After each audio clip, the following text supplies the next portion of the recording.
সবচেয়ে ভয়ঙ্কর কথা হচ্ছে কিয়ামতের দিন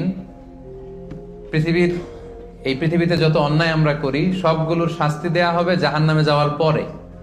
শুধু যাকাতের শাস্তি দেওয়া শুরু হয়ে যাবে ইয়াউমাল কিয়ামা। কিয়ামতের ময়দানে শিকল দিয়ে ডান্ডা বেরি পরি আপনাকে টানা হবে। কথা বুঝতে পেরেছেন? সব অপরাধের শাস্তি কোথায় হবে? জাহান্নামে। কোথায় যাওয়ার পরে? আগে ফায়সালা, আমি জান্নাতি না জাহান্নামে। জাহান্নামে গেলে তখন শাস্তি। শুধু যাকাতের শাস্তি কিয়ামতের ময়দানে মায়ের শুরু।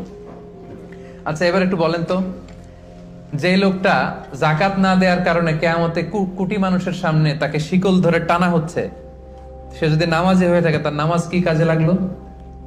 ও যদি হজ করে থাকে ওর হজ কি কাজে লাগলো? ওর অন্যান্য ইবাদত কি কাজে লাগলো?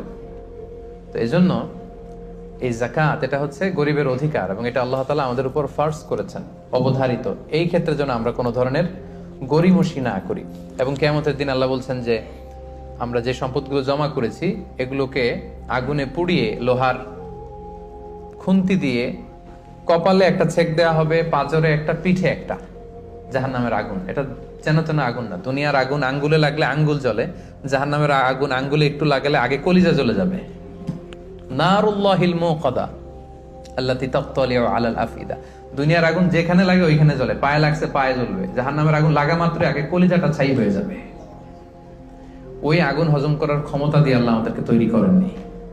এজন্য আল্লাহ তাআলা আমাদের যাদেরকে তিনি ব্লেসিং দিয়েছেন, আমাদেরকে সম্পদশালী করেছেন, সচ্ছল বানিয়েছেন, আমরা যেন এই ফরজ যাকাতকে আদায় করি। যারা যাকাত আদায় করবে না এই সম্পদগুলো তাকে সাপ হয়ে পেঁচিয়ে ছবল মারতে থাকবে আর বলবে আনা মালুক আনা কানজুক।